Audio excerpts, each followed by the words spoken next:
Saludos amigos de YouTube, una vez más Víctor te saluda el día de hoy.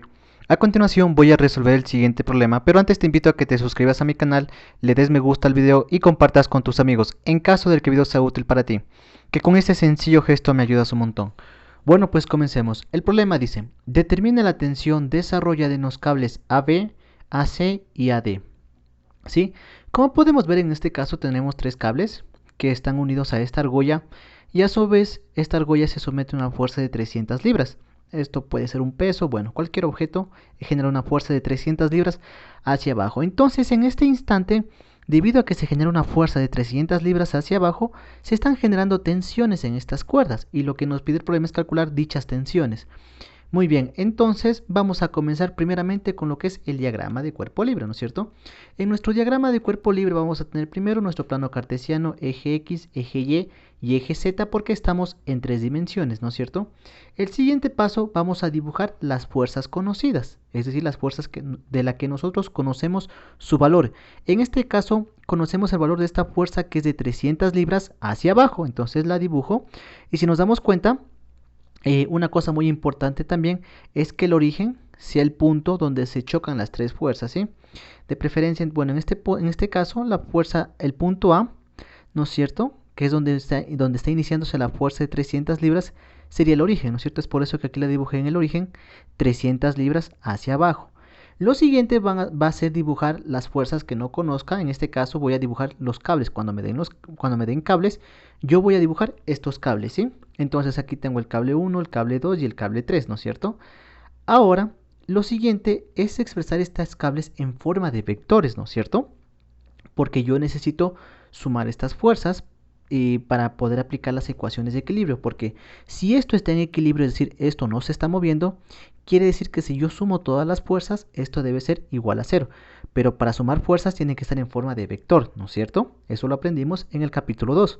Muy bien, entonces vamos a convertir estos cables en vectores. ¿Y cómo? De una manera súper sencilla. Simplemente vamos a colocar una flecha, ya sea en el extremo de aquí o ya sea en el extremo de acá. En cualquiera de los dos lados debe coincidir. ¿Y dónde dibujamos estas flechas? ¿Sí? Generalmente cuando yo conozco una fuerza, ¿sí? Los cables se van a alejar de dicha fuerza, ¿sí? Entonces yo debo dibujar la flecha en uno de los dos extremos de cada uno de los cables, de tal forma que se alejen de esta fuerza, ¿no es cierto? Entonces yo aplico esta condición, este cable tendría que irse hacia acá, este cable tendría que irse hacia acá y este cable tendría que irse hacia acá. Es decir, se están tratando de alejar de esta fuerza, ¿sí? Por decirlo de una mejor manera. Tal vez esto esté bien, tal vez esto esté mal, esto no es nada seguro. Al final, ¿cómo sé si yo está bien? ¿Cómo yo sé si esto está bien o está mal? El cálculo nos va a dar la razón, ¿sí? Ya explicaré más adelante esa parte del cálculo, ¿sí? Por lo pronto, estas flechas siempre van a tratar de alejarse de la fuerza que yo conozco, ¿sí? El siguiente paso va a ser colocar nombres. Este cable sería el cable AB, ¿no es cierto? Este cable sería el cable AC, porque empieza en el punto A y termina en el punto C. Pero el cable AC, por ejemplo, el cable AB era paralelo al eje X, ¿no es cierto? Por eso dibujé paralelo al eje X. Pero el cable AC no es paralelo a ninguno de los ejes, pero me dan su ángulo azimutal y su ángulo transversal, ¿sí? Entonces el ángulo azimutal es de 60 grados, el ángulo transversal es de 30 grados. Y yo sé que tiene componentes, como tiene una línea paralela al eje Y, hay una componente en el eje Y. Tiene una línea paralela al eje X, hay una componente en el eje X. Tiene una línea paralela al eje Z, hay una componente en el eje Z. En el caso de AB, como es paralela al eje X, cuando una fuerza es paralela a uno de los ejes, en el eje Y y en el eje Z va a ser 0, porque toda la fuerza actúa directamente al eje al que sea paralelo. Tenemos también el cable AD, pero nos dan estos ángulos. Estos ángulos, si nos damos cuenta, se diferencian de estos. ¿Por qué? Porque se forman directamente con el eje, ya sea el eje Z, el eje Y o el eje X, ya sea el eje X positivo o negativo, el eje Y positivo o negativo o el eje Z positivo o negativo. Si el ángulo se forma con uno de ellos, vamos a decir que estos son los ángulos directores, pero no todos. Vamos a recordar la pequeña definición. Por ejemplo, los ángulos directores se forman entre la fuerza y el eje Z positivo, el eje Y positivo y el eje X positivo. Es decir, 45 grados es un ángulo director coordinado porque se forma con el eje Z positivo. 120 grados es un ángulo director coordinado porque se forma con el eje X positivo. Pero el ángulo de 60 grados no es un ángulo director coordinado porque se forma con el eje Y negativo. y debe formarse con el positivo. Pero sin embargo, como yo conozco este ángulo, yo puedo calcular el otro ángulo, ¿sí? Ya hablaré de esto más adelante. Pero por lo pronto, todos los datos del gráfico están en nuestro diagrama de cuerpo libre. Una vez finalizado nuestro diagrama de cuerpo libre, vamos a comenzar con el desarrollo. Para esta parte, nosotros debemos expresar todas estas fuerzas en forma de vector, porque debemos sumarlas para que la suma de todas las fuerzas de cero, porque supuestamente esto está en equilibrio, ¿no es cierto? Entonces comenzamos con la fuerza AB. Como ya les dije que la fuerza AB es paralela al eje X, significa que en el eje Y y en el eje Z va a ser cero estas componentes, ¿ya? Entonces, cuando una fuerza es paralela a uno de los ejes, directamente los otros ejes son ceros, y además yo debo ver el signo. Y para ver el signo yo me fijo en la flecha. Si la flecha se acerca hacia el eje X, yo digo que esta fuerza es positiva. Entonces, en este caso, como si se está acercando hacia el eje X, esta fuerza realmente es positiva. Entonces, vamos a multiplicarla por el siguiente vector unitario, que en este caso sería la dirección, ¿no es cierto?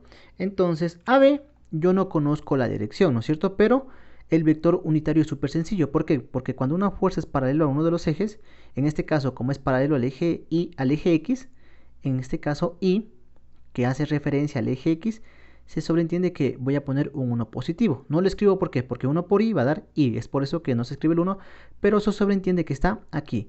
Y como es paralelo al eje X, significa que en el eje Y es 0 y en el eje Z es 0, por eso que es 0J y 0K.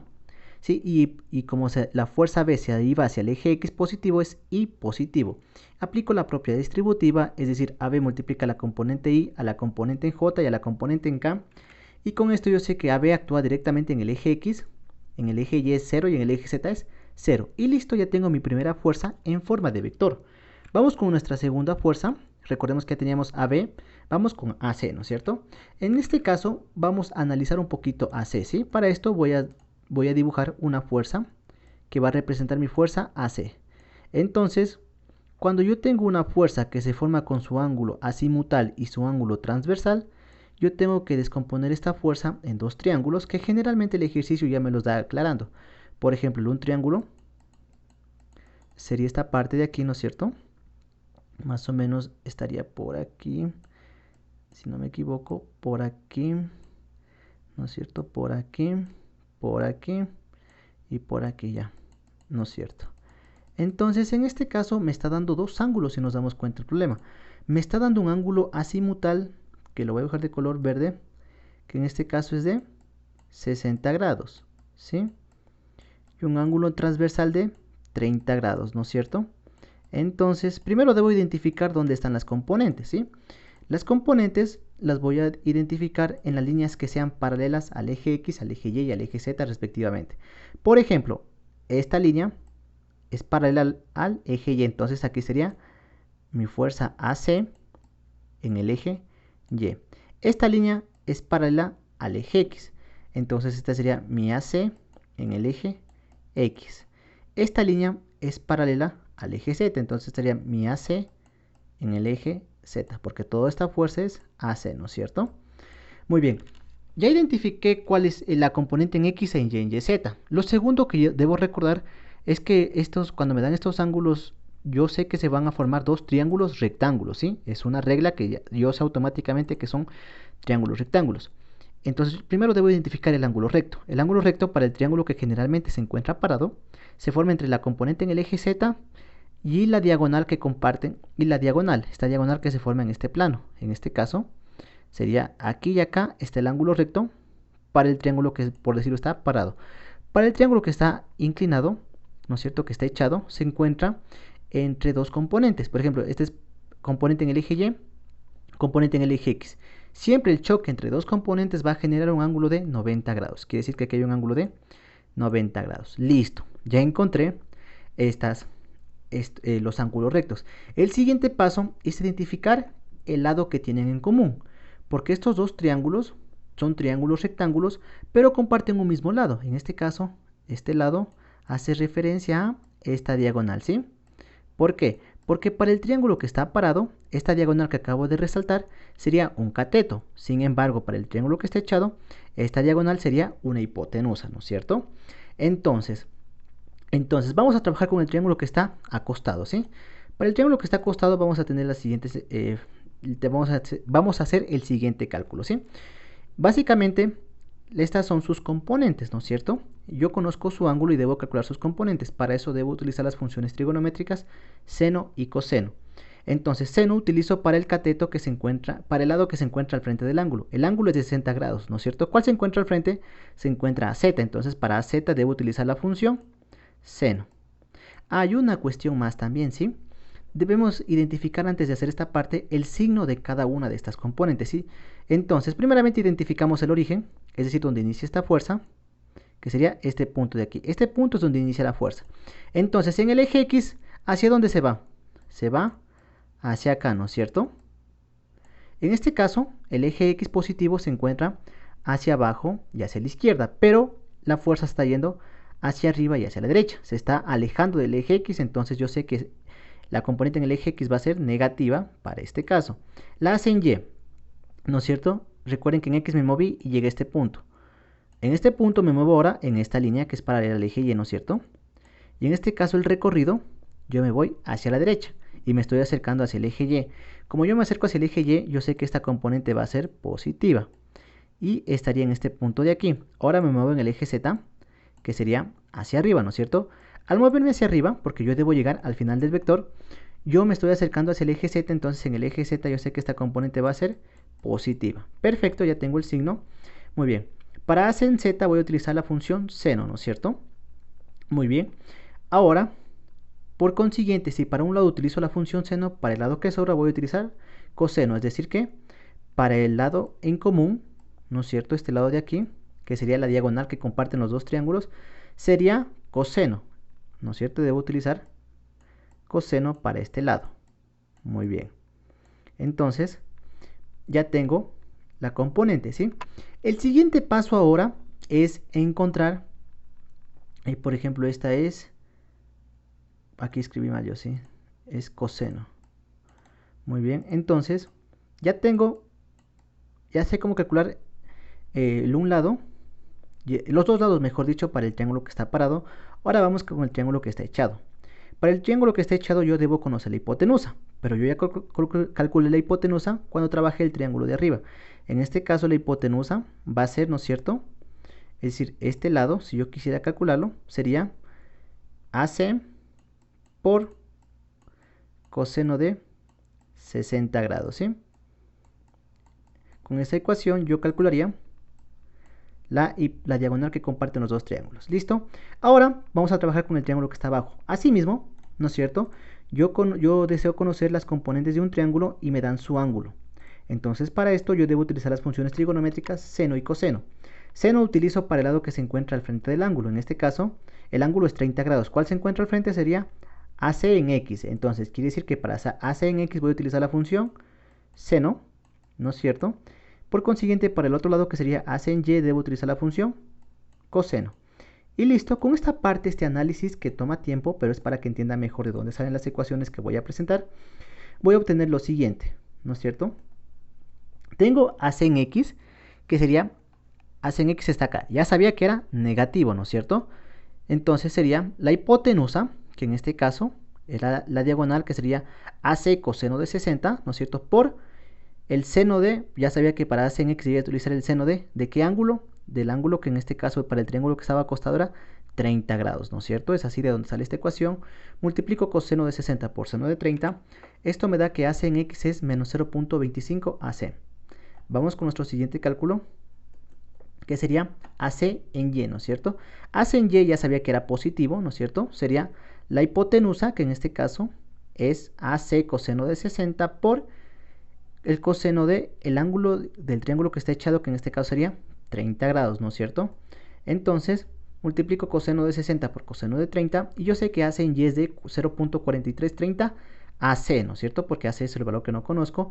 Y vamos con AC en Z. AC en Z, recordemos que ya AC en Z está con el triángulo que está parado.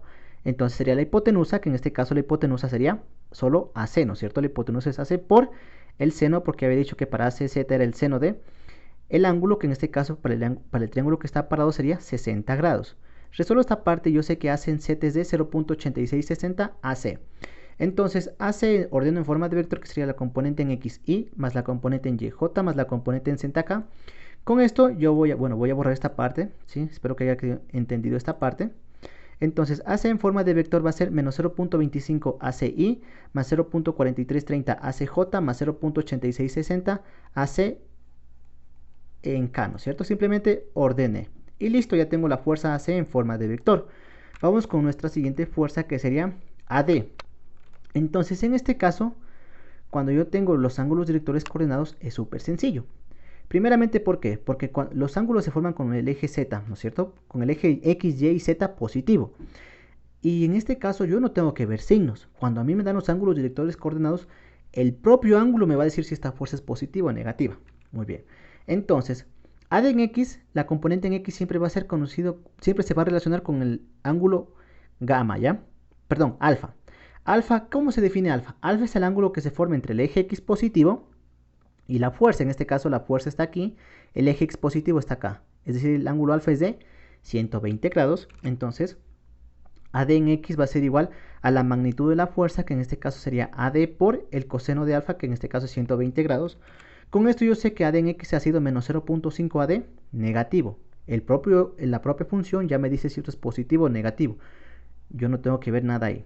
Vamos con el segundo ángulo director coordenado, conocido como beta. Beta se define como el ángulo formado entre la fuerza y el eje Y positivo. Este es el eje Y positivo y esta es la fuerza. Pero yo no tengo este ángulo, ¿sí? Sin embargo, yo tengo el otro ángulo, que sería el ángulo suplementario. ¿Por qué? Porque entre el eje Y positivo y el eje Z y el eje Y negativo hay un ángulo de 180 grados. Si yo sé que todo esto mide 180 y le quito estos 60, me quedaría esta parte de acá, que es la que me interesa, ¿no es cierto? Entonces, AD en Y va a ser igual a la magnitud de la fuerza por el coseno de beta, que es el ángulo que se forma entre el eje Y positivo y la fuerza, que lo puedo calcular que sería 180 grados menos 60 grados, ¿no es cierto? Quiere decir que AD en Y es igual a menos 0.5 AD, ¿sí? Ahora vamos con la componente en Z, que sería AD en Z es igual a la magnitud de la fuerza, en este caso AD por el coseno de gamma. Gamma es el ángulo que se forma entre el eje Z positivo y la fuerza, que en este caso es 45 grados. Entonces, gamma es 45 grados. Con esto yo sé que AD en Z es de 0.7071 AD, ¿no es cierto? Y listo, ordeno AD en forma de vector. Simplemente estos valores ordeno en cada una de sus componentes. Componente en X, Y, más la componente en Y, J, más la componente en Z, K, con su respectivo signo. Entonces ya tengo tres fuerzas en forma de vector. Vamos con nuestra cuarta fuerza, que sería la fuerza F, porque como no tiene nombre, yo le puse la fuerza F. Sí, pueden llamarla como ustedes desean, simplemente es un nombre. Entonces, esta fuerza es paralela al eje Z. Entonces vamos a hacer algo parecido como hicimos la fuerza B. Entonces la fuerza F en forma de vector va a ser igual a la magnitud de la fuerza F, que es 300 libras, por el vector unitario de la fuerza F. En este caso, como es paralela al eje Z, significa que en X y en Y es 0, ¿no es cierto? Es decir, que en Y y en J es 0 el vector unitario automáticamente. Y K sería 1, positivo o negativo. ¿De qué depende? De la dirección. En este caso, la fuerza hacia dónde se va. Hacia abajo. El eje Z positivo está hacia arriba. Como se aleja del eje Z, yo digo que esta fuerza es negativa. Es por eso que aquí puse menos K. Acá voy a puesto más I. Primeramente I porque era paralelo al eje X. Y positivo porque se acercaba hacia el eje X. En este caso aquí pongo K, ¿no es cierto? Y negativo porque se aleja del eje Z. Aplico la propiedad distributiva, es decir, estas 300 libras multiplica a la componente I, a la componente en J y a la componente en K. Con esto yo sé que la fuerza en forma de vector va a ser 0I más 0J menos 300K libras. Perfecto, ya tengo las cuatro fuerzas en forma de vector. Con esto yo recién puedo comenzar a aplicar las ecuaciones de equilibrio. Porque como esto dice que está en equilibrio, todas las fuerzas deben dar 0. Entonces, aplicamos las ecuaciones de equilibrio. Tenemos tres cuando estamos en tres dimensiones.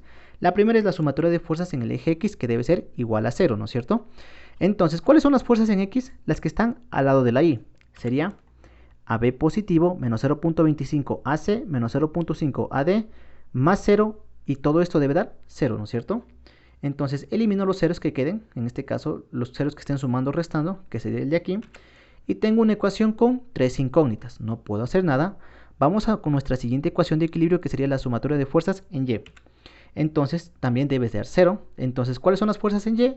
los números que están al lado de la J, ¿sí? Entonces sería 0 más 0.4330 AC menos 0.5 AD más 0 debe ser igual a 0.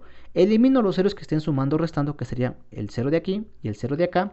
Me va a quedar una ecuación con dos incógnitas, 0.4330 AC menos 0.5 AD igual a 0. No puedo hacer más. Vamos con nuestra siguiente ecuación de equilibrio, que sería la sumatoria de fuerzas en el eje Z, y esto también tiene que dar 0. Entonces las fuerzas en Z son las que están al lado de la K, ¿no es cierto?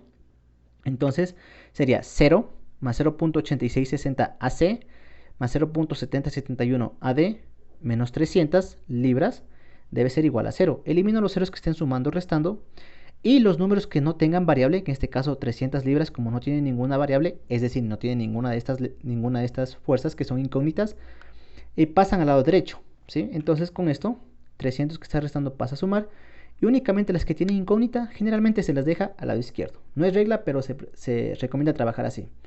Muy bien, tampoco puedo resolver esto, pero ¿qué tengo?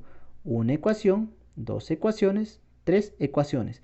¿Cuántas incógnitas tengo? AB, AC y AD, ¿no es cierto? AC se repite, AD se repite, AC se repite, AD se repite, es decir, tengo tres incógnitas. ¿Y tres ecuaciones con tres incógnitas se puede resolver? Sí, ¿no es cierto? Entonces, cuando un sistema se puede resolver es porque tiene el mismo número de ecuaciones es igual al mismo número de incógnitas. Muy bien, entonces para esto tenemos estas tres ecuaciones, ¿no es cierto? Vamos a plantear un sistema de ecuaciones y vamos a resolver dicho sistema de ecuaciones. Entonces, aquí está la sumatoria de fuerzas en X, la sumatoria de fuerzas en Y y la sumatoria de fuerzas en Z. Aquí hay que analizar, ¿no es cierto? En este caso, ¿qué me doy cuenta? Que la segunda ecuación y la tercera ecuación solo tienen dos variables. Primer detalle. Segundo detalle, tienen exactamente las mismas variables, AC, AD. AC, AD. Entonces puedo resolver primero estas dos ecuaciones. ¿Para qué? Para encontrar AC y AD. Vamos a resolver. ¿Cómo se resuelve esto? Tenemos cuatro métodos. El método gráfico no se aconseja en estática, entonces simplemente nos quedan tres. De estos tres, yo voy a aplicar el método de sustitución. ¿En qué consiste? Cojo una ecuación, la más sencilla, en este caso cojo la primera, ¿no es cierto? Que sería la sumatoria de fuerzas en el eje Y, y despejo una variable, ¿sí? ¿Y cuál elijo? Esto también depende. Por ejemplo, aquí en este caso yo voy a despejar AC. ¿Por qué? Porque esto es positivo y de preferencia cuando tienen el mismo nivel de complejidad se aconseja la variable que esté positiva, ¿sí? En este caso, como esta es positiva, despejo esta de aquí. Entonces, esto que está restando pasa a sumar, y este 0.4330 que está multiplicando pasa a dividir, y yo sé que AC va a ser igual a 0.5 dividido para este valor es 1.1547 AD. Ojo con esto, esta parte del cálculo yo la hago en Excel. Excel utiliza absolutamente todos los decimales. Es por eso que tal vez les varíe un poco la respuesta aquí, pero solo debe ser un poco, no debe ser mucho. Ese detalle nomás, ¿sí?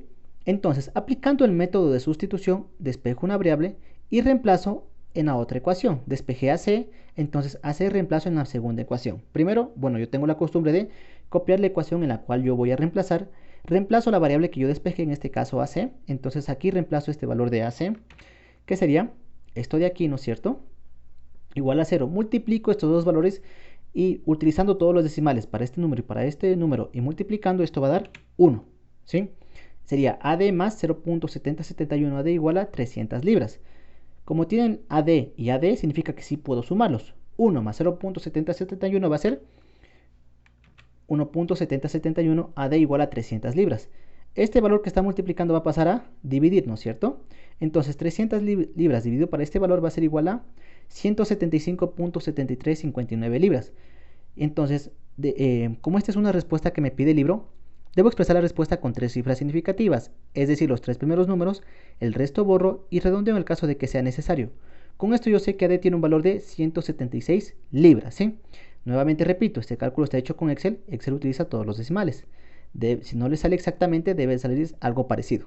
Muy bien, ya encontré el valor de AD. El método de sustitución me dice que cuando encuentre una variable, la reemplace en esta ecuación que yo había despejado anteriormente, ¿no es cierto? Entonces, tengo la mala costumbre de copiar la ecuación antes de reemplazar.